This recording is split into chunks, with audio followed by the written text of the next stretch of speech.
think it's time for some music.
It's not a PvP this time. This is good.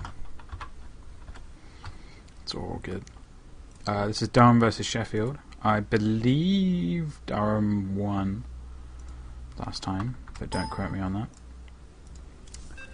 that. But it, whatever the result was, it wasn't a 2-0. So I believe we're going to be something slightly tighter this time than the fairly one-sided games that we saw going on last time in this UK University Team League. It's Durham versus Sheffield on Zelnaga Caverns, and in the top right we have the Durham player called Jen as the Terran player, and at the bottom left we have Sheffield Seo. I believe that's how you say it, but he's probably going to hate me for saying it that way. And he is the Blue Protoss player. Now, PvT is very much more interesting than PvP in my opinion, so it should be a pretty good game. Durham Jen is doing this nice little stacking up the SCVs on the closer patches. You generally see the pros do this. It does give you a small advantage anyway, and it's worth doing if you have the APM for it, really. And just going to turn the unit bars off for you because it kind of clutters it up. But generally best I find to have it on selection. And a pylon scout from the Protoss player. He just wants to be extra safe and maybe get some harass on the barracks when it goes down, which is right there. Probe seems to go straight past the barracks though, and Terran is very much on top of the ball, getting an SCV to scare that probe away. Probe going into the corner. He seems to be very paranoid, Protoss, this one, but could be well founded. Gateway going up at normal time. Pretty standard from both guys. Gas is, yeah, it's on time. Nothing fishy with that gas. Though there's a lot of things you can do with it. I just don't think it's going to be it's not going to be a reactor. It's going to be a tech lab, and it's probably going to be into Marauder. I don't think it's early enough for that sort of Reaper opening we tend to see. And a nice little probe press going on there. Doesn't do any real damage, but it's generally just quite annoying. And Cybernetics core, no Zealot first. It's still pretty standard. The main first deviation we're going to see from the Protoss is whether he builds a Zealot next or a gas. And Marine comes out for the Terran player, scares his probe away, and we have a tech lab. Now, it's either going to be saving up for Stim, or it's going to be a concussive shell push, which used to be a lot more popular than it kind of is now. We see the pros doing a lot more marine heavy expanding, other than what they used to do, which was like a concussive shell push. And it is a Reaper scout, but it's slightly later, which isn't such a big deal. You're not trying to do too much damage with the Reaper, you just want a good scout out. You want to check for anything fishy, and if the Protoss is really being really greedy, then you'll get a few free probe kills in. And there's the command center for the Terran player. Interesting enough, Reaper Expand used to be a very popular build in TVZ, especially in Korea, but it seems to have made its way into TVP, interestingly enough. And one gate robo for the Protoss player. The Stalker is going to come up here and take a couple of shots off at the Reaper, only two though, and the Reaper is going to come down here, and there is nothing to protect the Protoss player. He's bringing his Stalker back ASAPly, but the Reaper got one shot off a probe, didn't get a second, and no kills from that. I think Terran will be rather disappointed with that missed opportunity. Also needlessly losing an SCV to the Zealot in the middle of the map there. It's rather interesting. But Terran is going for the bunker. Interesting that the bunker is at the top of the ramp. In the fast expand, you would kind of expect it to be at the round about here, just to protect that expansion, and you can get that expansion underway a lot quicker. And while I was talking, the Reaper did try and come in for a second attempt at some harass, but the Stalker was waiting for it. So that was shut down fairly easily. And the Observer will soon be in play for Protoss as he puts down a Nexus. So I'd say that was a pretty good read on the aggression of the Terran, which you can kind of take from the fact that he opened Reaper. They're not generally for something that's going to be too aggressive for how much gas they cost. And interestingly, follow up with the Warp Prism, so expansion into harass play from the Sheffield player. Whereas Terran, he's just started Stim, so we're definitely not going to be seeing him push out anytime soon. Protoss leaving a probe here, just to see when the expansion goes up. But the Observer is soon going to be in Terran's base, and see whatever he wants, really. It's probably not worth waiting for a scan here, but you never know. I'm too late. Hi. Oh, you're not in the game, right? Yeah. Yeah. Okay, well, I'll just continue. Well, I can just watch the stream to catch up. Yeah, well, it's a bit hard commentation from the stream. Yeah, there's quite a delay on it. Yeah, well, I'll just watch it so I know where we are. Okay. And there's an SCV sitting in the Protoss' line, so now he knows that there is an expand gone up for the Protoss player, so he shouldn't be too worried about much. And this is where the difference could be, though. Warp Prism on the right hand side, currently undetected. It's going to pop over here and change its stance, and we're going to see a warp in momentarily from these 4 gateways that the Protoss has. It's just Zealots, just 2, nothing too committal. He leaves the Warp Prism. No, he's moving the Warp Prism again. It looks like he's going to do some harass, and then when this force gets over here, I think he's going to pick them up again. Which is, you know, if your harass gets away unscathed, then it's very cost efficient. And yeah, that was really good by the Protoss player. 2 SCVs coming around the left hand side of the map. I'm not quite sure what that's for, but we'll just leave it alone. Protoss in the meanwhile is going for the 1 Forge, 1 Colossus style of play. It's not too heavily in either direction. I like it. It's a very roundabout way. And Protoss coming in with another Zealot. And this Warp Prism's getting pretty bold, flying towards a huge mass of Marines, and the Warp Prism is gonna get away with 26 health. Wow, that was pretty close, because everyone knows that Warp Prisms are made of paper.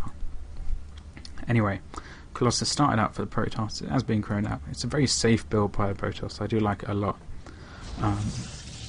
Not sure if he's going to go into some sort of maybe Phoenix play, but he's going to get some excess in minerals from the production facilities he has at the moment. So we're going to see another deviation from him still, maybe Twilight for Blink, or just see if he's going to go for more gateway units or not. And another Zealot in the natural mineral line, just scaring them off. Not actually, he could have focused down an SCV there, that was a hurt one, but it looks like he just wants to generally be annoying to the Terran player. And whoops in and picks it up because he sees the Marines and gets out slightly. There's only 40 shields on a Warp Prism, it can't take much damage. And a pylon on the far left hand side as well. It's for some more harass. I believe he's seen these 2 supply depots, so he probably knows that he won't be able to walk straight into that middle line at least. And here we go, here's a second deviation for Protoss. He's getting the second robotics facility, which means he's going extremely heavy Colossus pay, which means you generally need to be careful. But he's doing this because if you can look at the Terran Army's composition, he's extremely Marine heavy.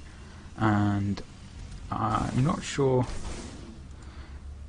he's also seen this Ghost Academy, which gives him a tell that there's not going to be too many Vikings out. So very much approve of the extremely colossally heavy pay that the Protoss is going for. And a second little push in the corner here, just being quite cheeky, and oh wow, Terran scans, sees the observer but doesn't kill it. That was a pretty big mistake by Terran. He seems to be falling apart here. There were some stalkers on the left hand side, killed a supply depot, and that's heavily supply blocked the Terran. He was supply blocked before it happened, and when he was building 1 supply depot, but now actually he needs to start another one. He's only building 1. That will not unsupply block this guy. Yeah, there we go, some more going down. Terran feeling the pain right now from all this harass from the Protoss player. Slightly more committed now, 4 Zealots going in, but you do float a fair amount of minerals when you're going such Colossi high, Colossi tech builds. They did kill 2 SCVs, but this is where the main damage is going to be. But there are reasonable amount of orders here. He's not stimming any though, so has to be careful. And a beautiful force field going down on that ramp for the Protoss. I really like that harassment play, and he drew the force up the ramp. Terran had to put some units into the medevac, and he is slightly forcing the Protoss back. Oh, he should have got that sentry. That sentry with full energy would have really paid off for the Terran player. But he just seems extremely shaken up from all this harass going on. He's finally building a Viking, but I think this is going to be slightly too late. There's 2 robo facilities worth of Colossus being made, both chronoed out, and he has 3 now. He's just going extremely heavy Colossus play. There's not much more to say, and these medevacs are out of energy, so this Terran has to be really careful. I mean, just stimming again, and these units will be in red health. I mean, that was just a failed attack. I don't really know where he was going to go with it. Here's the stim. He's focusing on the Colossi, and it pulls the Colossi back. All the Terran units die. Great micro by the Protoss player. Really teasing the Terran player, forcing him to go after the Colossus, but pulling it back, and the Terran player did not kill much in that battle. Little miss micro here by the Protoss player. These Colossus could be doing a number on these units on the ramp, and good game call by the Terran player. Very decisive victory there for the Protoss player.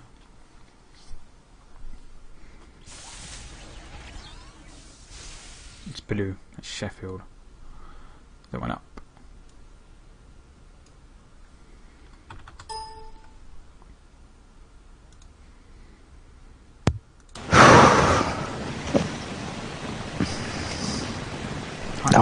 Now I can finally understand why StarCraft radio wouldn't work if you're commentating matches just with audio.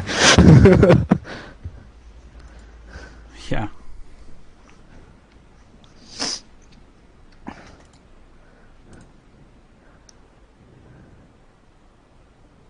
People are commenting on your use of Colossi instead of Colossi. People have different ways of pronouncing things. Leave them alone.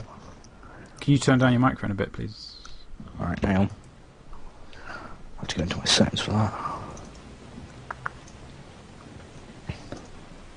Comm devices. Holes. How's that?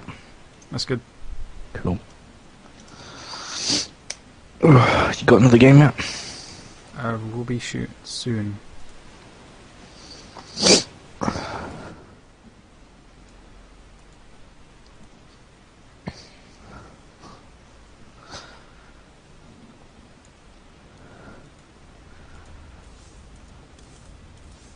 And Protoss are OP. Cleep says so.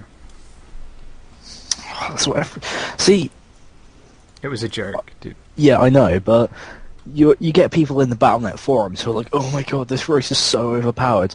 I've played every race. Admittedly, I'm not the best player in the world, so don't quote me on this, but it's just how you deal with it and what player you're against.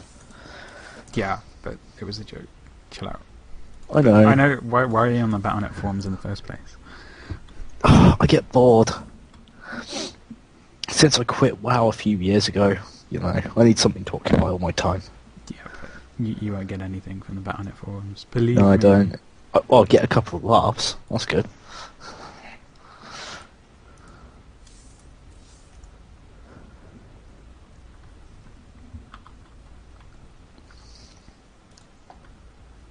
But yeah, we'll get the second game pretty shortly. A pretty commanding victory from Sheffield. I really liked the harassment style play that Protoss did.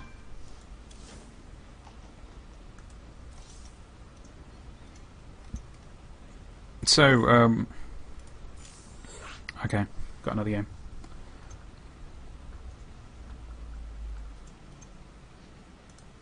Camel.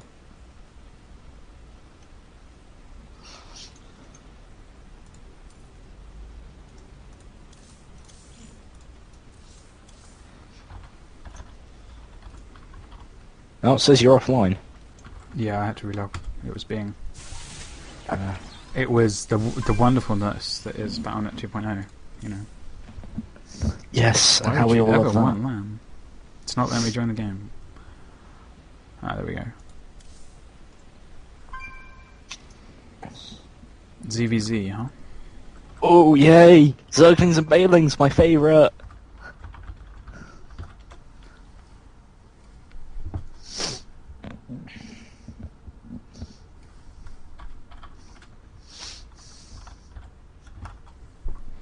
What race do you play again?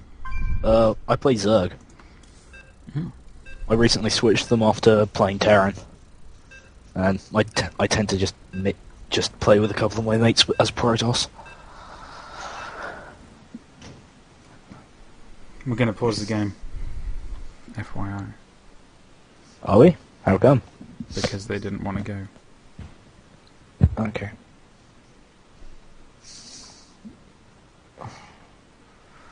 Even though I don't have ref. So I don't think I can pause it. I don't think I've got ref either. La la la la la. It's all good. Well, one of them can pause it. It's all good.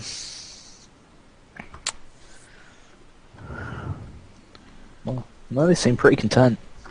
Fair enough. Yeah, I don't know what they were waiting for. Anyway, Right, okay. You take it away, I'm going to fix the colours. Dude, I don't know who's playing, so... Anyway, we have Vega in the red trunks, who's playing Zerg against his opponent Caribi, whichever, in the blue trunks, who's also playing Zerg. Players that have spawned in what I would call medium air and ground distances on top left and top right. I like being specific, leave me alone. In the top left and top right. Not too much going on. Both players are using their overlords to scout downwards first, so you can expect their drones to scout left and right respectively. Yeah, the top right player is representing Durham, that's KRB, and they are down 1-0, and top left player is Vega, representing Sheffield. And Sheffield are at 1-0, so it's all to play in this UK University Team League. Thanks for joining us today, and we have a gas going down for the Red Zerg, so looks to be some sort of speed pool opener.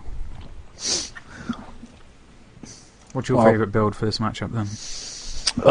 This matchup, in my experience, I've just gone 14 pool, 14 gas into speedlings and bailings and rolled up from there, but we can see we have a very fast expand for Carib.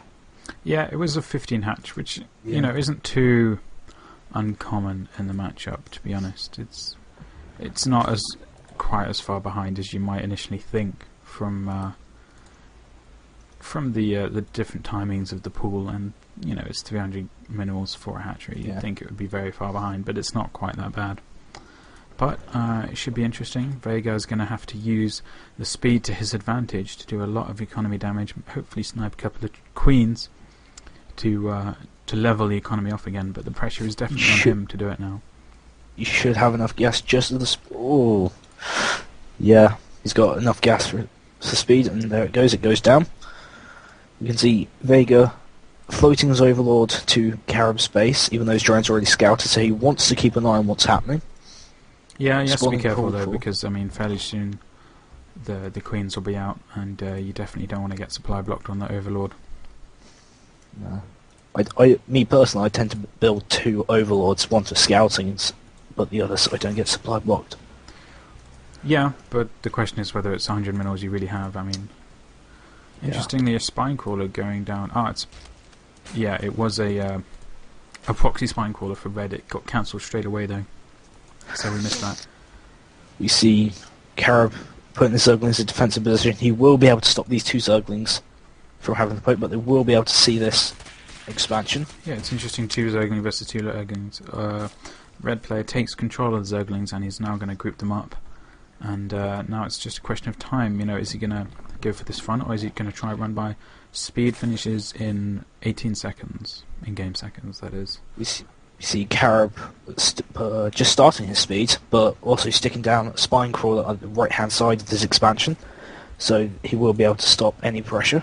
Yeah, and Vega is pretty or at least resistant. Solidly one base on this, although I say that and he puts down a second hatchery, but he Baneling Nest is soon going to finish for the red player, so he's definitely going to be the aggressor in this one, and going for a little run by, but that was pretty much blocked off. Little Ling was here, he wanted to go for the drones. Spinecrawler gets a nice hit off on the Zerglings, but nothing too serious. I think it's going to live. Spinecrawler is moving just to the edge of the creep to get that extra piece of range. These Balings are being morphed at the place where the player would take his second expansion, so he's looked like he's going to try and run and do some damage. That Spinecrawler wouldn't be able to do a huge amount of damage to the Balings, especially if Vega runs Zerglings in first, which he is. The Zergling does see that there are Balings on the way, but he isn't moving his Zerglings into the correct position, and this could be... Oh, and the Spinecrawler doesn't have enough range. These Balings will be able to take out all the Zerglings. Yeah, he just has to be careful not to be too many Zerglings clumped up by the Banelings. Try and focus the Banelings with the Spinecrawler if possible. At this point, KRB doesn't... I mean, Vega doesn't like what he sees and pulls back, but now the Roaches are out, and this is the real problem for the Banelings, because he used the Roaches to snipe the Banelings, and they lose a lot of effectiveness. But Red's going to pull back. He does have his own expansion up, although he is Rather behind in the economy, it's 25 harvesters for the blue Zerg versus 15 for the red one. Red's just putting down his roach now, so we are going to evolve into some kind of roach heavy play for both sides, but I would not be surprised to see red trying to go for some economic damage with these early banelings, because if he gets lucky or if he has a lot of skill, he can really make them count. I mean, right now, Vega does need to do some economic damage because Carib is getting almost double his mineral income, and Vega is getting no gas whatsoever, so... Banelings went into the roaches and were completely useless. A ling run by from Vega. This attack hasn't gone too well for him so far, but he is now in the drone line. He cannot focus on the drones though because the lings were there. The drones are running off, but these speedlings need to be slightly careful. Some more roaches picking them off, and Spinecrawler doing another number on them, but generally blue definitely came out ahead in that situation. But I think blue seems to have just stopped making harvesters because for some reason he's only on half the supply of the red player. But I mean, that's just what you get for roach heavy play, I guess. Yeah. A couple of roaches getting surrounded outside the base, picked off fairly nicely. Zerglings want breakfast. Oh god. Right. Sorry, keep talking. I need to fix the display at the top. It's the wrong way around. We see Vega is putting down 2 spine crawlers at the entrance to his natural, so he is going to try and hold off this roach push coming from Carib. Carib is just hanging by the Zelnaga tower. Vega's Zerglings are running to the line, but the roaches are just ranging them completely. Vega gets nothing off and loses. Okay, I'm just going to leave the top because it will take too long to fix it, and I'll do it in the next one. But just bear in mind, the supplies at the top of the screen are the wrong way around. The blue Zerg player is at 81 supply, and the red Zerg player is at 39. But we have a little push here into some spine crawlers. Blue definitely wants to get aggressive with this very superior roach count. There's some nice micro against the Zerglings. Cancels that spine crawler. Well, it died. Didn't cancel. He didn't get the money back for it. And some cute little micro from the roaches here. Transfusion did go down on the spine crawler, so Vega does want to keep these alive. Some drones are now in the mix with these queens. This spine crawler is being focused down. He needs to transfuse it if he's going to save it. He loses that spine crawler, so there's only one left with these 2 queens, 2 roaches, now 3 roaches defending it. Carib applying plenty of pressure. He's losing an overlord here, and he was already supply blocked, so he needs to build 2 or 3 he goes down to 84, so make up for that. we already here come the see 2 reinforcement roaches, and Vega does not have a lot to deal with this. He loses his second queen. The spine crawler is going to be focused down. The roach count is in favour of Carib, and he is singling down these roaches. Another queen goes down for Vega, and Carib pulls back, doing the damage he wants to do. More reinforcements are coming in, and it's pretty much back and through. Yeah, I like that he's not completely overcommitting to this. He's playing it smart. The drones get pulled. He knows he'll just lose his army if the drones get pulled, and they fight with the main army. But here come the reinforcements. This is his opportunity to snipe a few drones. Gets 2 in that little pullback. But here's the big difference. Red has to reinforcement Zerglings because his economy is a bit slower. But blue has definitely got a superior roach count. The question is, how good is roaching against roaches? It is slightly superior, but with micro, not so much. But here come the drones again. If the drones are actually fighting this battle, it's definitely going Red's favour. They're not losing too much economy. But, he did use the Zerglings to buffer the attack from the roaches, and Vega is trying to single down these roaches, get them to low health, trying to fend off this attack, continually bringing in the Zerglings to keep trying and buffering those attacks from the roaches. And again, Carib is continuing with this pressure, not giving Vega any time to recover from this at all. The roach count is firmly in favour. More drones are being pulled off the line to buffer these attacks, but the roaches are caught out in front. Huge amount of roaches for Carib, and he's just ranging and microing very well, getting rid of these drones and not taking too much damage in the meantime. And it's now just roaches for both players, with Carib having the advantage. Yeah, nice little play from blue there. He kited away. The drones count is definitely waning for the red player. If we look at the economy now, it's 38 drones for the blue Zerg and only 15 drones for the red Zerg, so now it's only a matter of time. He just needs to be careful with his army, make sure he doesn't lose his whole army. But here comes the massive waves of reinforcements for the blue player, and red needs to have a miracle to really pull this game off, I'd feel. And behind all this pressure, Carab has gotten Lair Tech, and he has thrown his second expansion, third base down. So he isn't assuming that this pressure will consistently work, and he'll win from it. We see a Spine Crawler going down for Vega 2 now, in the original positions that they were. And he is trying to get the Roach advantage now. Who is Vega or Carab? Vega. Yeah, I don't think he can though. He knows he's in pretty dire shape. He's putting down the Spine Crawlers. Hopefully, with some bad positioning by the blue player, he thinks he can get back into it. But this is where we're going to find out whether that's the case or not. KRB's moving up, going to snipe the Spine Crawler free, and then here comes the big battle with a Superior Concave for the red player. So blue backs off. Right now, Vega needs to try and tech into something else. I mean, even if he just threw down a Spire and got one or two Mutalists out to start driving Carab around the block, that would give him some breathing room. But right now, this trying to battle Roaches versus Roaches, Vega is definitely on the back foot, so he needs to switch into something else, otherwise he's going to lose this. Yeah, but KRB is just taking it cool and collectively. He's put down the Infestation Pit. Infestors against Roaches, very, very strong since the last patch. I believe a Fungal Growth does a third of the health of a Roach. You see an Overseer has finished for Carab, so he's probably going to either put Contaminate down or drop a Changeling in to get scouting information. Looks like he is just going to fly without scouting. The Queen is just doing consistent damage to it, and if he's not careful, he may lose it. But there is no Queen at the main of Vega, having lost too earlier to the Roach push. And he's only now just replacing it.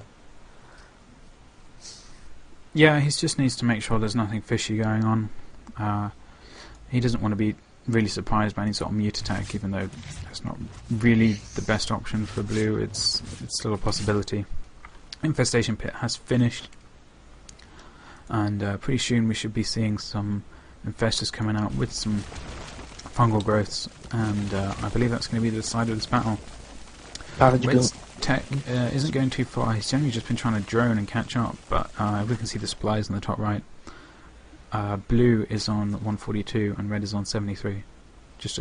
Actually, I'll take the supplies at the top thing off. Just because but we also look at the army and worker supply. Carab has around a 50 army supply and a 16 worker supply, so he's definitely going to win this, unless Vega can pull up some excellent harassment or excellent play. Right now, he doesn't have the forces or unit composition he needs to beat what Carab has. I mean, Carab is morphing in Balings now. He has 1-1 Roaches, and Vega is just sitting behind his 3 Spine Crawlers with his Roaches, and those Balings are just going to run straight into those Spine Crawlers, take them out, and the Roaches will mop up. Oh, we see an Overlord drop. Ooh, this is going to be nasty. Where? Vega's natural, and 2 Overlords have split off. Oh, and he absolutely devastates that natural line, and Vega has no decent anti-air. 2 Overlords have been waypointed to Vega's main. He needs to pull those drones away real as soon as he gets vision of those Overlords, otherwise his economy is going to be devastated beyond recovery. He's already 1 base behind. The Overlord, there's nothing to stop these Overlords. The drones aren't being moved. Balings are being dropped in. And everything just melts. Yeah, nice little cutesy play by KRB there. He's definitely in a commanding position here.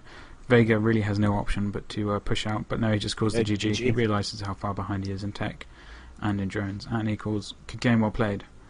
And Durham take that game. So it's 1-1. I believe.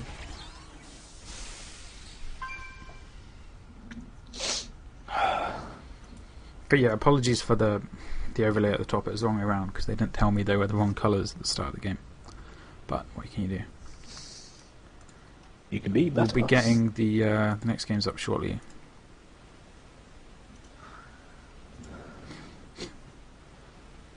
Oh, who wants me on Skype? Apparently the overlay wasn't showing up.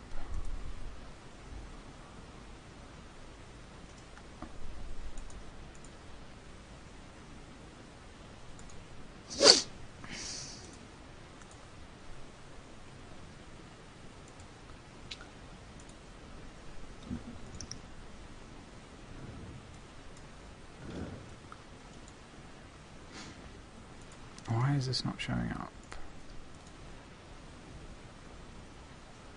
You broke it. No, it's weird. Use an exploit. No, I'm using a custom exe to put the overlay on. Alright, fair enough. Oh, still not showing up. Wow.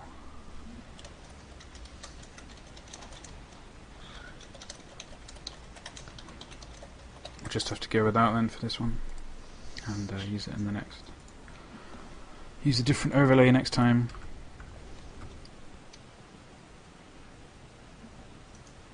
People are just commenting on how my suggestion of Vega using mutas just to throw Carib around the map is pretty pointless.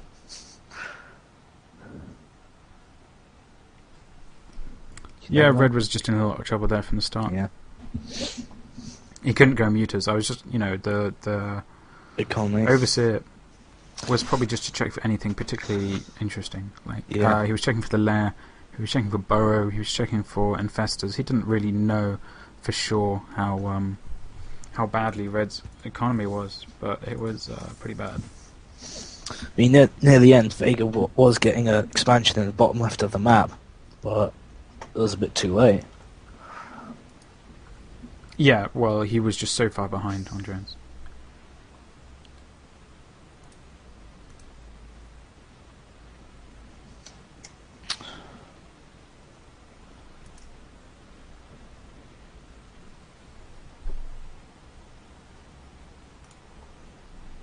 In all honesty, I expected a lot more Zergling and Bathing play than what was there.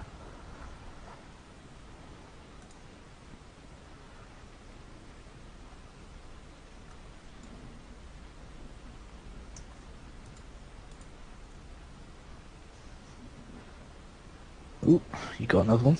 Yep.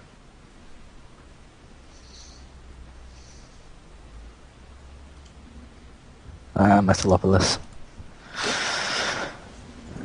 Ooh, we have a ZVT. Yeah.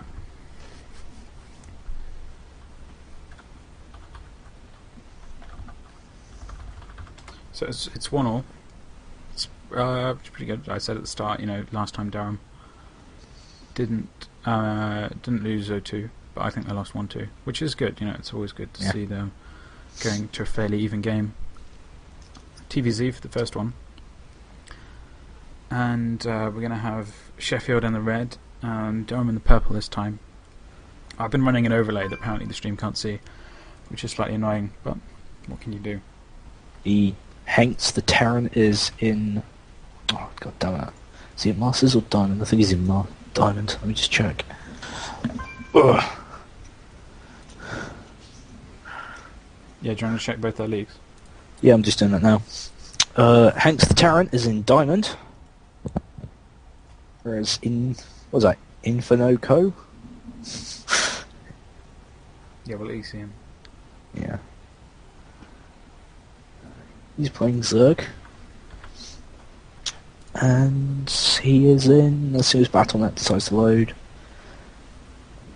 Okay, well I'm going to go because they're ready. He is in Masters. So what was the other one? They're both Masters. No, Hanks the Terran is in Diamond, and Inferno is in Masters. Okay. So Masters versus Diamond, not too far difference, but well, it depends. Masters can go quite high. Yeah. Also depends on the positioning. Yeah. Is this best of 3, by the way? Yep. It's 1-1. Yeah. Thought so.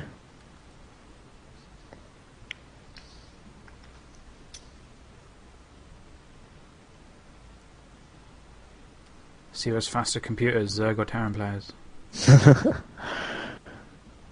And it's a Terran. Terran imbalance. Pretty And close. okay, here we go. We are on close positions on Metalopolis. We have at the top position we have the Sheffield player, Inferno Koi. He is the Masters Zerg player. And on the left position we have Hanks, who is the Durham representative. He's the purple Terran player, and he is Diamond. So, close positions, TVZ. This is GSL Metalopolis, it's not MLG Metalopolis, so I believe this just means they did something with the ramp. They haven't put a doodad there, so it is possible to wall on the ramp like last time. This was just the map before Blizz changed the ramps, I believe, to be able to wall in with, say, 2 pylons. There, GSL did it first, and then Blizzard kind of followed suit. But can still spawn close positions, so Zerg is not going to be happy with his positions. But Zerg is the Masters player, Terran is the Diamond player. Zerg will definitely have a lot of experience with close positions on Metalopolis, because I know, well, I don't think I know a Zerg that votes it down. No, it's typically a good map for Zerg because there are plenty of manoeuvring room. I mean, aside from the parts of the main road, which are fairly choked, they have a lot of areas where they can get surrounds. Zerg gets his 15 hatch now straight away, which is, you know, I kind of feel the Terran should have been on board with that a bit more. But maybe he just wants a 15 Nexus so he can do this, which is a 2x. Second Rex was slightly delayed. I would have liked it a little bit earlier. It was on 15 rather than 14. But what can you do? He didn't see the 15 hatch straight away. Maybe he thought he could block it. But we're going to see the 2 racks anyway, and it's going to be a question of how Zerg deals with this. There is no gas up yet, so he's not going to be going straight for speedlings. Maybe there's the gas going down now. But I think we might probably going to see a spine crawler going down as soon as the hatchery finishes, just to be prepared. And problem for the Zerg actually is his drone is just coming into the Terran space, and this Marine is going to pop out and going to be able to deny this scout with some micro, but it wasn't micro, so just scratch all that. Just ignore everything I said. Inferno just seeing everything, realising there's only 2 racks, just pumping out Marines with no add-ons, so he should expect pressure. I'd be expecting Hanks to do some bunker play at the minute. It's possible, but he's not pulling SCVs enough for the bunker play. Maybe he's waiting for a couple more Marines. Maybe he just doesn't want to feel like he's overcommitting with this. Maybe he just feels he has the advantage of being in close positions. I mean, some people just do this just to make sure the Zerg overreacts. And like this, Hanks is a with bit the drones, slow. this is quite a lot of mining time, and snipes the SCV handily. That was a pretty big mistake by the Terran player. Seems like he just wants to go with the Marine play, but no bunkers, which I'm not too sure about, generally because the spine crawler is over halfway done. I mean, these Zerglings should stay on creep and be able to fend off these Marines fairly easily. I mean, the spine crawler is almost done, and Hanks, does he see it? Yes, he does, so he pulls back. Yeah, speed has been started for Zerg, so it's just only a matter of time for this window for Terran to do any pressure.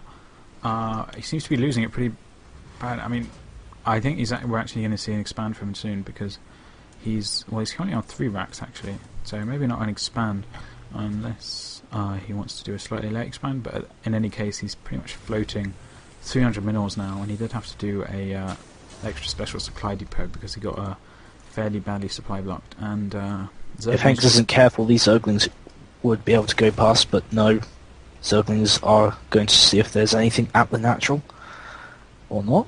Yeah, you can't really go past against Marines unless there's speed. Yeah.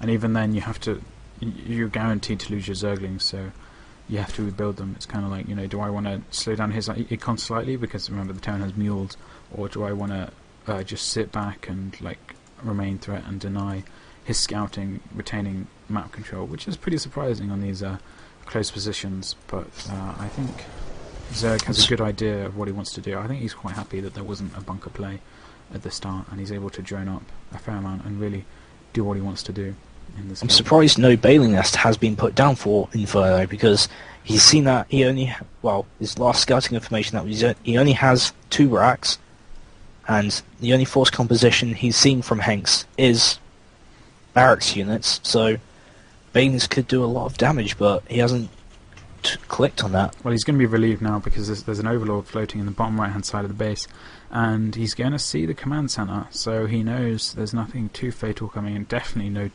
real strong tech like Blue Flame Hellions or Banshees, and I think he's going to be quite happy now. Based on what he sees as Overlord, we're going to see either a switch to Bailings or Muters. And tries to run the Zerglings in as the Overlord provides an extraction, but he is supply blocked, and he is only now just getting an Overlord, so his production will be slowed significantly, and yeah.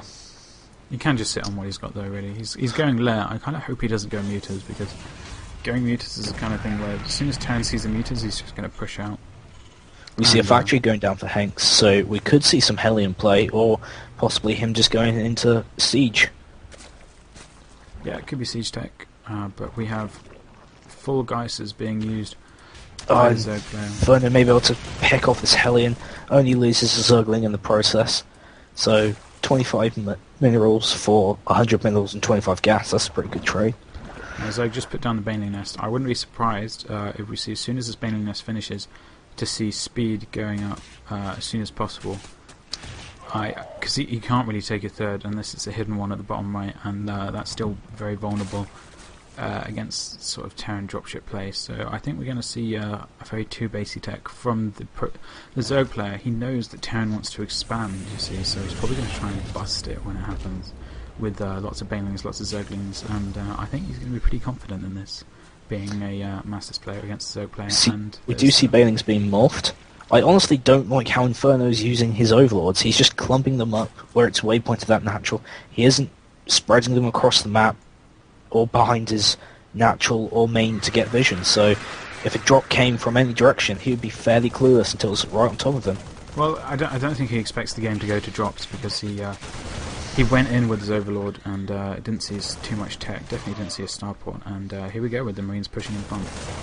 These Zerglings are providing distraction, but the Marines have stimmed away. These Zerglings are just chasing them, trying to get a Stroud, trying to stop, but Inferno pulls back. Now the crucial thing about that was the stim on these Marines. These Marines are now on 30 out of 45 health, and there's no starport to be seen. He's just gone 2 factory tank play. Starport is just going down, so these medevacs are a long way away. He is expanding now with an orbital, which has almost 100 energy. We see a Spire going down for Inferno, so he's either looking for Mutalisks. Yeah. He's got no reason to go to Corruptors or Broodlords. Broodlords definitely come too late for this kind of thing. Anyway, here comes the Baneling speed finishing, and the question is how aggressive Zerg wants to be with these Banelings he has here. I feel that Inferno does need to get an Overlord or something in the base of Higgs. Currently, he just has no idea that the factories are there or the starport is there. Hanks has only revealed that he's gone barracks heavy units. Well, I mean, the thing is, it's not going to be like any sort of tech lab stuff that he has to worry about, like from the starport. Going tanks is going to be pretty much standard. Hanks saw the Banelings, and Zerg knows that the Terran saw the Baneling Nest, so he's probably going to be reacting with some sort of mech play. But the question is how. I mean, Zerg has gone to take a third, but it's really not a secure one at all. He does have 2 evolution chambers up, but he's not using them at all. He's pretty much gas starved at this point. And Zerg is going for the mutas, and Terran is going for an armory, which I would assume is Thor. So he is expecting those Mutalisks, especially since he has a missile turret gone up his mineral line, and he has a missile turret gone up at the edge of his production buildings. No missile turrets for the expansion, but he doesn't really need to worry about that because the Marines are there and they do have stim. So as soon as those Mutalisks are seen, he should be able to deal with them rather rapidly.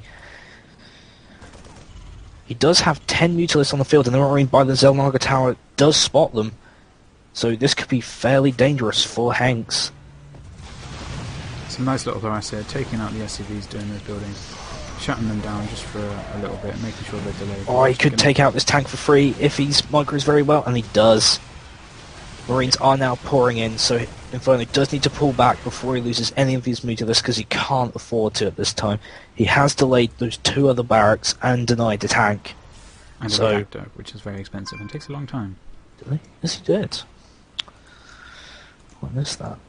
Creep is now being spread all across the map, straight to Hanks's base. So, and do these have centrifugal hooks? I think they do.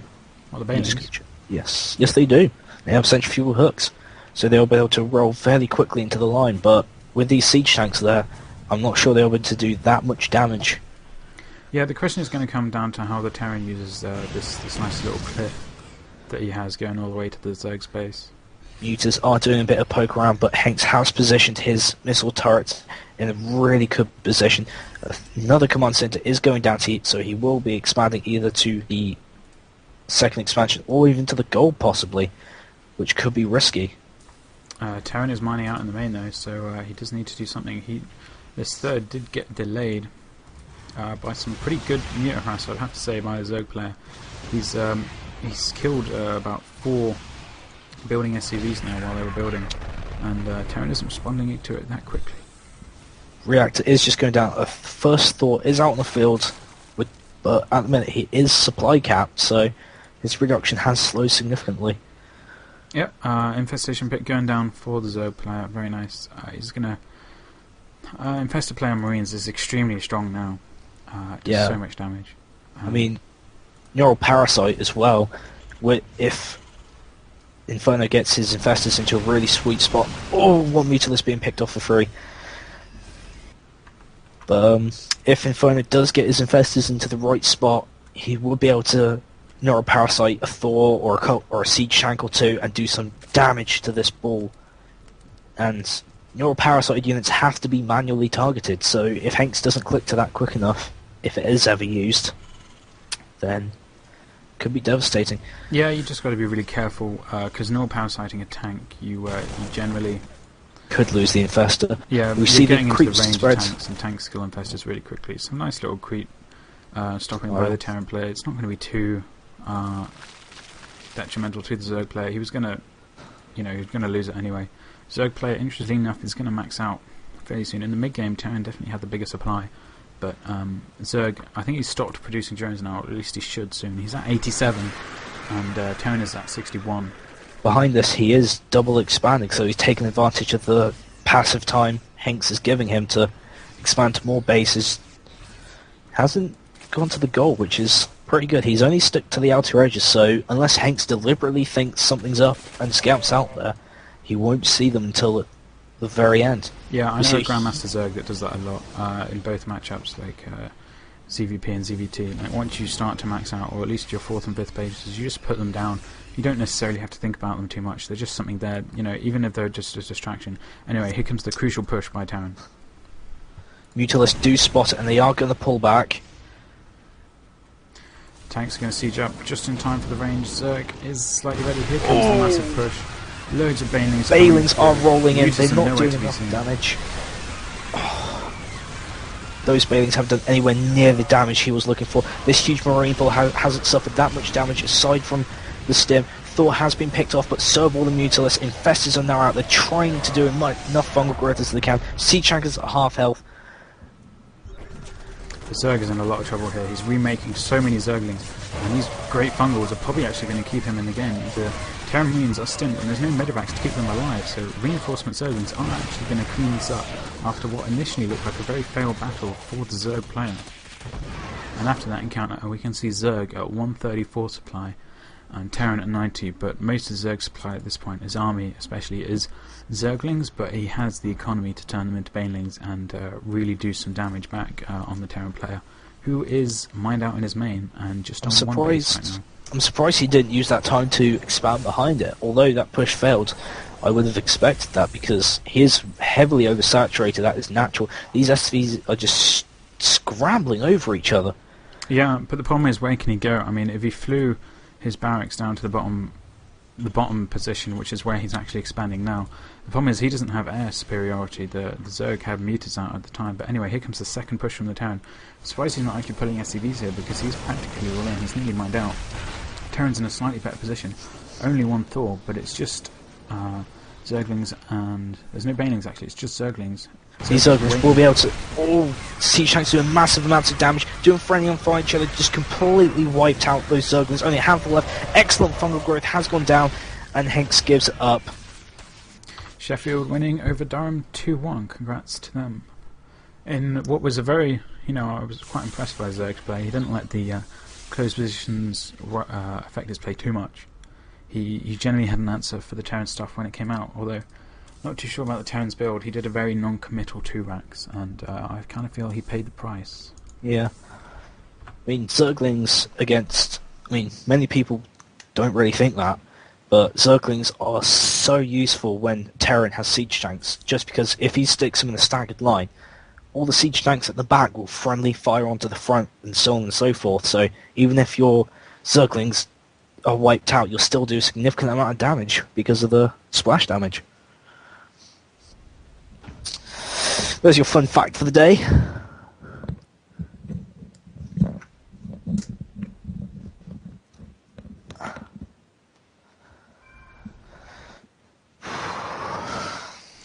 Okay, we're going to have York versus Staffordshire next. York Go Staffordshire! Sorry. Are you around Staffordshire, are you? No, I'm not, but my brother goes there, so, you know. And it's another Zerg versus Zerg on Zelnarka Caverns.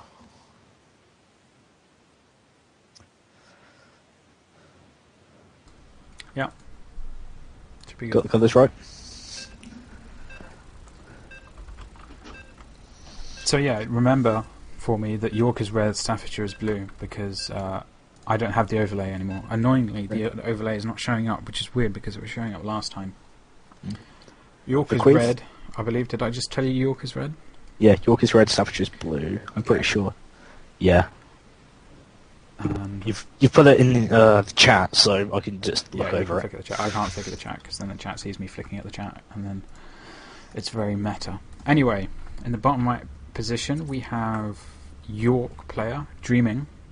He's the Zerg player, and at the top we have Deja Vu. It's another Zerg player. God, why do they find all these Zerg players?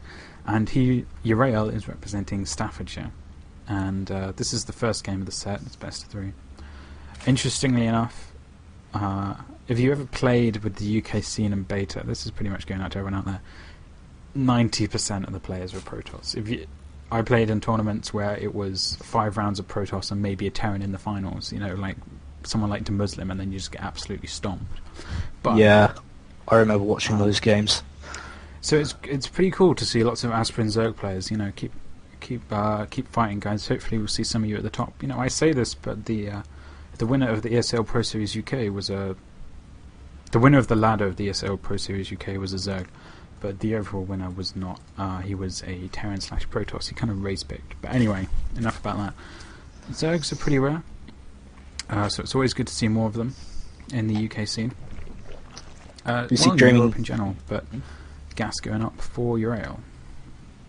We just did see Dreaming do the extract trick just to get an extra drone while his Overlord was in production. Gas is now going down for Dreaming, slightly behind Uriel. Uriel's drone is in the base, having a little slither around, saying hi to all his mates before he gets absolutely slaughtered and we'll never see them again. It's a sad life for a drone. Spawning pool going down for Uriel ahead of Dreaming's. So both players pretty much the same opening, but Uriel is slightly ahead on timings. Yeah, I don't think it's going to make too much of a difference though. I mean, we saw earlier that a 15 hatch was quite capable of fending off possession from a Speedling build, although, you know, the relative skill of the players obviously should come into question when you're saying statements like that. But I don't think it's too risky to go for a hatch press, but these guys are both going for a speed Zergling build, although blue speed is going to be quite a bit faster than red speed, as he just finished, or he just reached 100 gas.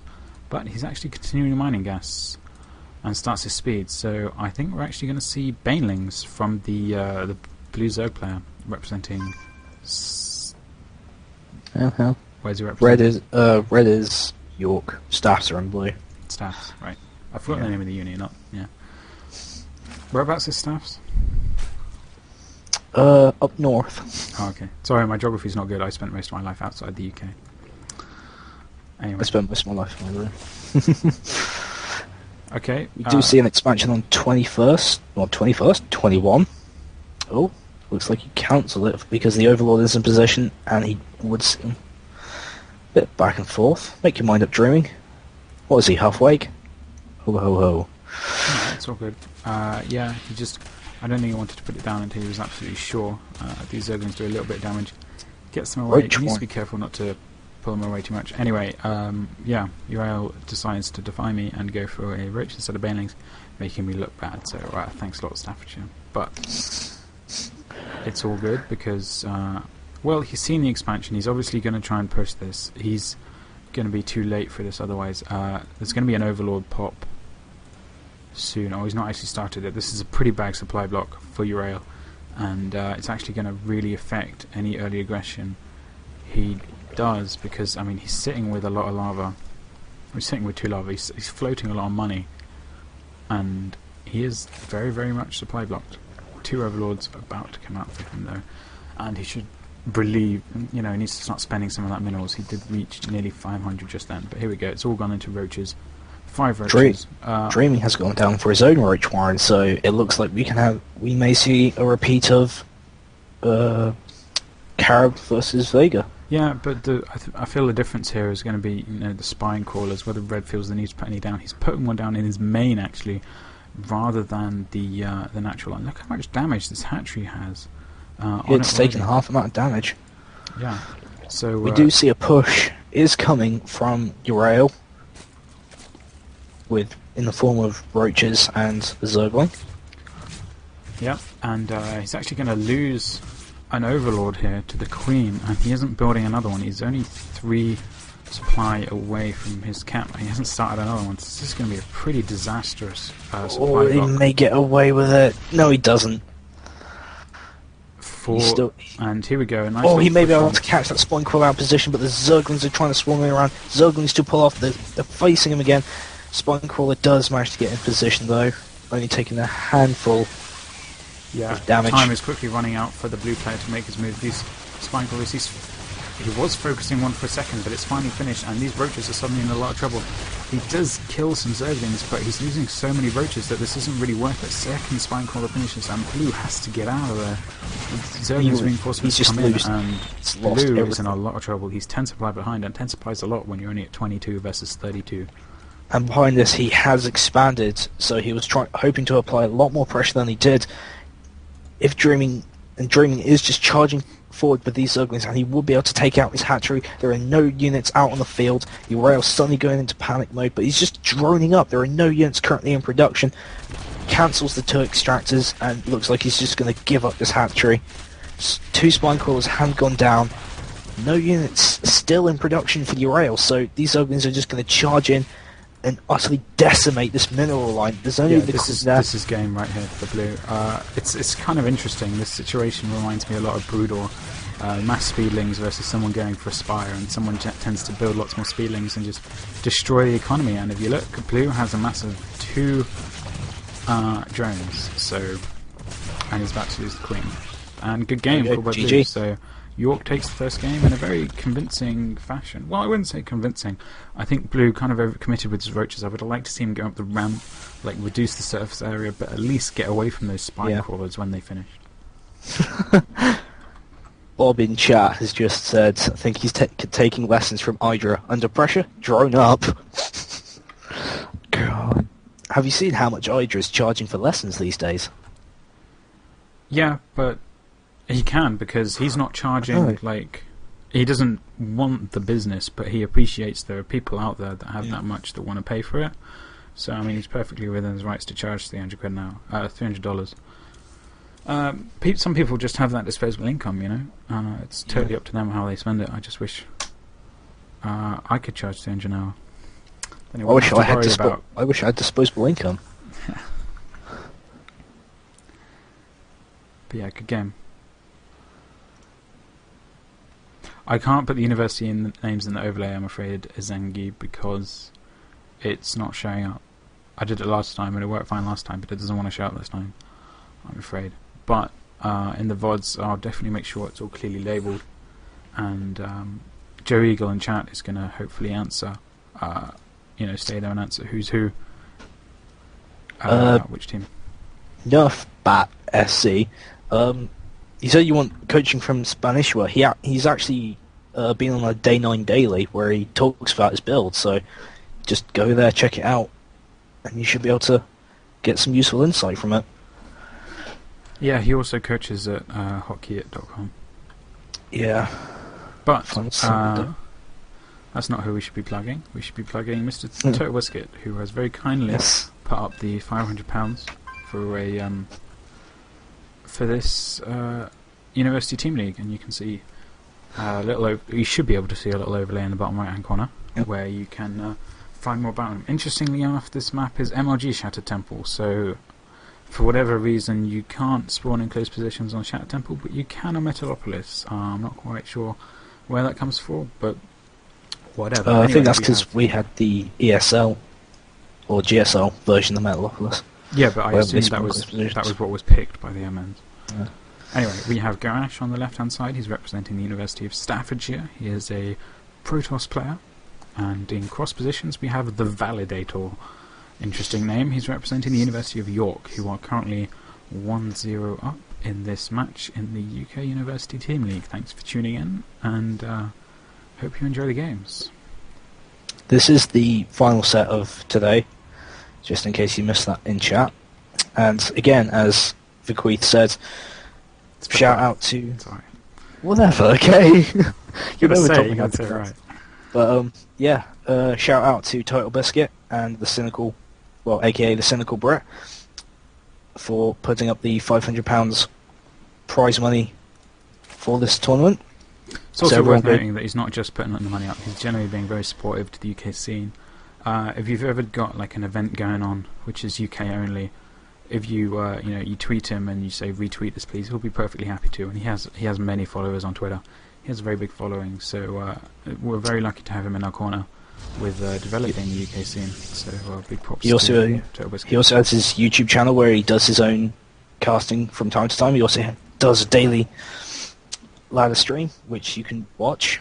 There is Yeah, he it's, does it's a whole humour load of game ladder stream, content. FYI. He's gold. It's not a Masters level stream. But you can still learn a lot from it. So yeah, go check out his website and his YouTube. Just type in YouTube Total Halibut or Total Biscuit, and his website is www.thecynicalbrit.com. what league I are you in, by believe. the way? Oh, I'm not publicly announcing that. Oh, you can say it. We're I'm all in friends silver. here. I'm in silver. Oh, it's okay.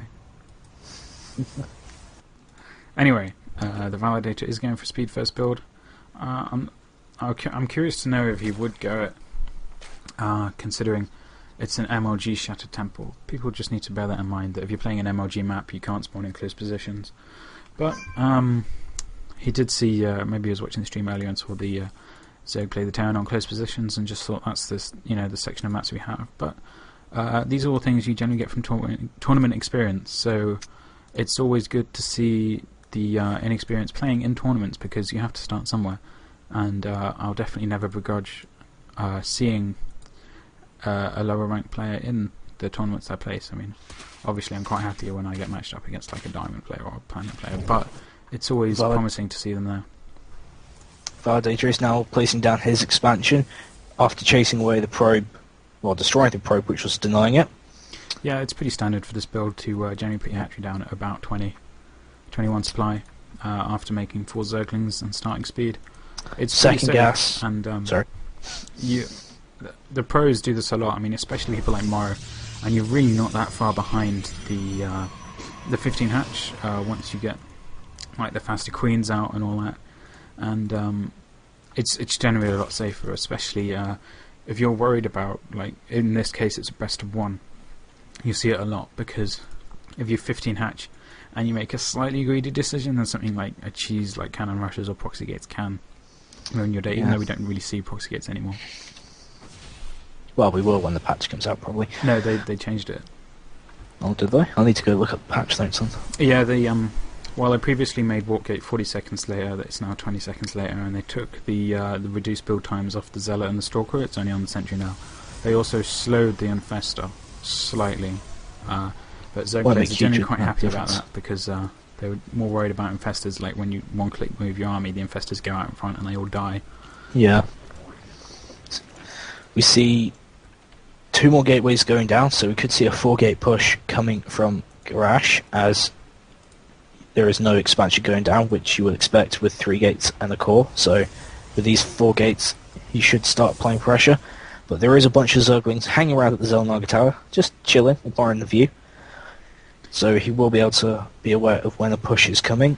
Oh, slightly out of position here. He's going around the corner, checking for the overlords, but these speedlings are right here, and they could do an absolute number on these sentries. I he just really wish he pulls took away. that opportunity, and here we go. He's going for these sentries, and this is huge. Zerg has killed one sentry. Going Force to kill fields a are second. far too late. Well, and he was in the wrong position. He was right in the middle of his ramp, and Zergling's coming in, going to get a great scout on. Well, he sees four things warping in, and he had an overlord there, so he's going to go in the probe line. This doesn't have to do economic damage, but he's just buying time to set up Practically the all the defense. probes have been pulled off the line, so that is a significant amount of mining time which has been taken away. These Zerglings are still giving Garish's army the runaround, taking more probes, but more crucially earlier having taken out those sentries. Oh, and he blocks off the remaining Zerglings, and they're just going to be absolutely slaughtered. Yeah, well, the whole idea with that was just to delay the push. Zerg has loads of time right now to set up to defend this 4-gate. He has a roach worn out. He's just going to spam roaches, maybe put down a spine crawler if he feels worried. But Zerg is in such a commanding position right here.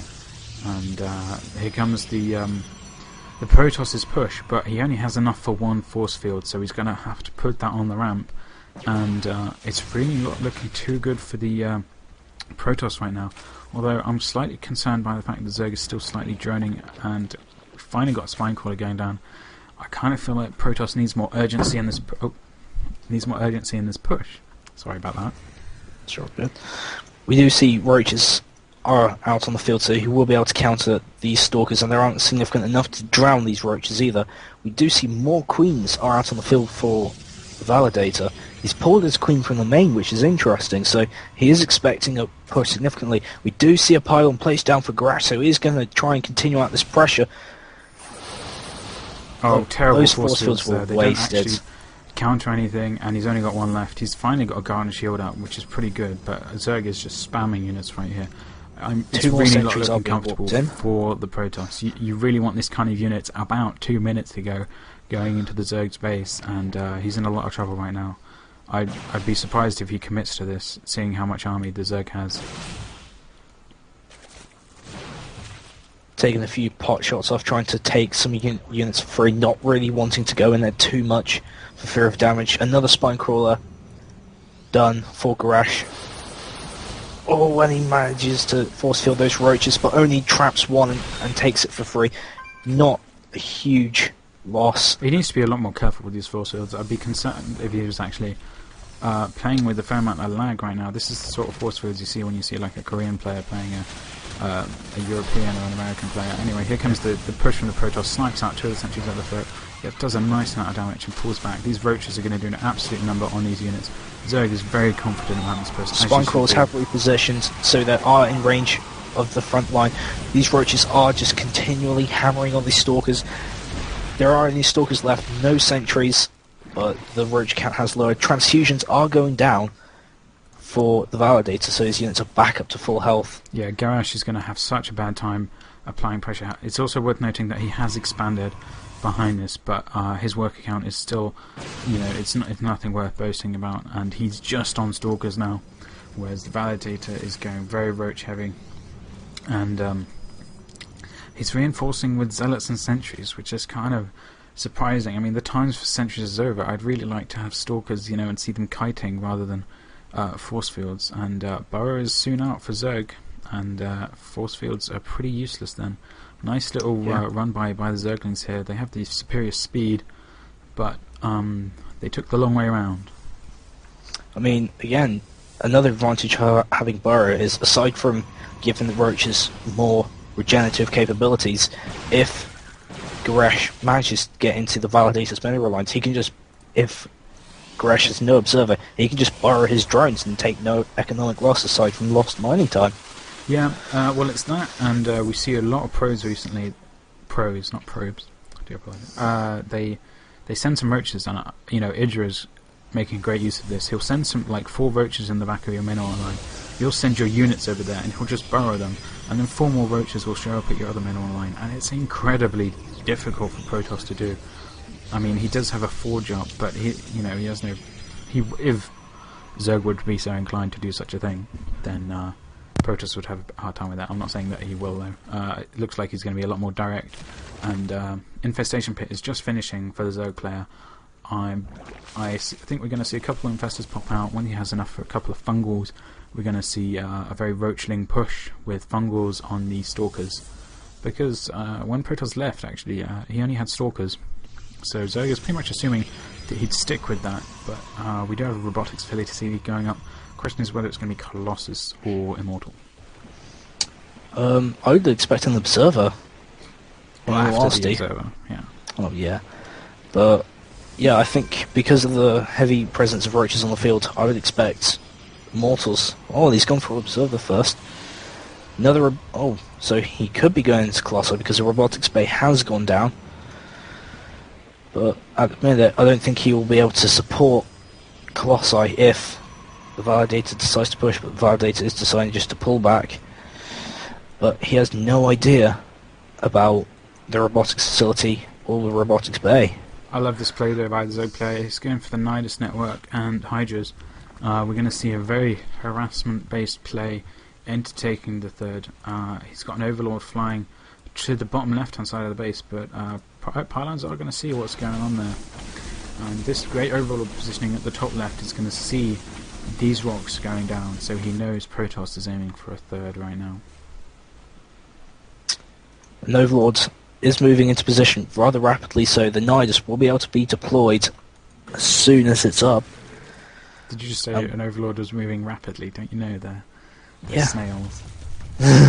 Well, they have been upgraded, so... okay, here's the Nidus network going down. I'm going to go, for the stream's sake, I'm going to go onto Protoss's camera and see how he reacts to this.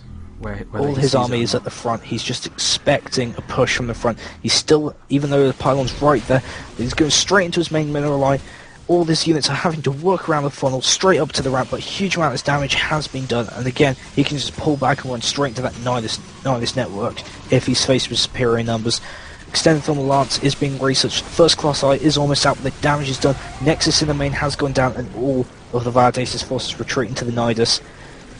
And then some may be picked up. No, he just loses the Nidus. Excellent trade. Well, he doesn't lose a unit, really. And we see another Nidus one going down for the expansion, and only 2 Stalkers on hand to deal with it. I'm not sure if that'll be enough. Nidus is just cancel as it finishes. You can if you get like 6 probes, 7 probes, you can kill a Nidus. It's really that simple. But you have to see it first, obviously. We do see a significant amount of roaches are on the field, but no Immortals, strangely. Yeah, no, I definitely like the Colossus pick instead of the Immortals. He doesn't have, he was behind economically at the start, and you have to be generally even if you want to go for the Immortal play. Otherwise, they're not as efficient as, say, a Colossus. But Burrow has been researched, so if the Validator wanted, and if Goresh doesn't have an observer in the right position, he can just burrow his roaches under and go straight for that Colossus. Yeah, but luckily he does have an observer right over the army.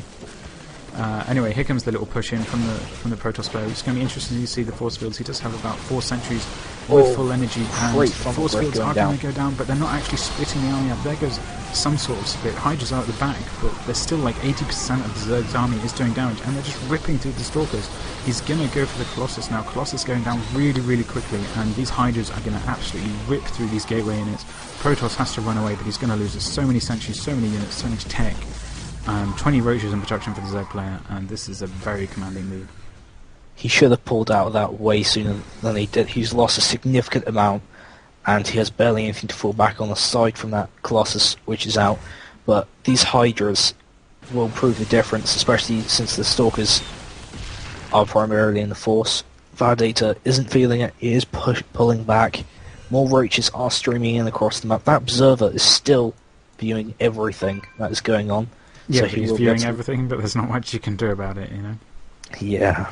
And Zerg's just playing it safe, as Artosis said, if you're ahead, get more ahead. He's putting the Spire down, he wants to go into his more corrupted base play, while double expanding, and there is not much the Protoss can do about it. He lost so much in that fight that he can't push out for at least 60 supply. To be honest, I'd like to see the Protoss try and expand. If we look at the harvester count, it's 50 to 61, not so bad, but... huge transfer is taking place between the natural very and critical the of the spread of the probes here. He could really use another base right about now. Anyway, push through the middle. Oh, these Colossi may be caught out of position. No, they are going to meet head-on with the Colossi at the back. Possibly. Not the greatest force field placement. First Colossi goes down, second Colossi has gone down. These Stalkers are just being ripped through by these Hydralisks, and these Roaches are just decimating the Zealots. Garishka's up, GG. And York wins 2-0 against Staffordshire. Very good play by the Zerg player. Protoss, it's the small things, especially when you're doing a 4-gate. Those 3 sentries at the start really took away Protoss's ability to apply pressure. And that's everything for today, guys. So thanks a lot for listening. The stream will be back next week. It won't be me because I'll be I think it's right in between 2 exams. So why don't you tell the viewers where people can find more about you? My name's Carnius, and I've only recently started getting into casting, so you can just go onto YouTube and type in Carnius Casting, and you'll be able to find the videos I have put up there. Currently, there isn't a huge amount, because I myself are in the middle of the exam period, but in a few weeks' time I will be casting a lot more, so more videos will be put up there. But since I've only just started, please give feedback and comments and criticism, so I know how to improve. Okay, and you can find me at the Twitter account in the top left hand of the screen. I'll be posting there any updates when I do casts or streaming. In the next couple of weeks I'll be starting streaming some Masters Protoss ladder, so be sure to follow me if you want to hear about that. And yeah, all the videos from today will go up on both the Justin TV account and the YouTube account. YouTube account is youtube.com/the same name. It will be labelled on everything. I apologise again for not having the overlay up. It did work last week and then it just suddenly decided not to work. Thanks again to Cynical Brit for sponsoring the £500 for the prize pool, really legitimising this tournament and helping us promote it. Thanks for Joe Eagle and Baker for organising, and if you want to read about the tournament, you can find it at utl.ukstarcraft.net in the bottom left hand corner. And thanks for tuning in, guys.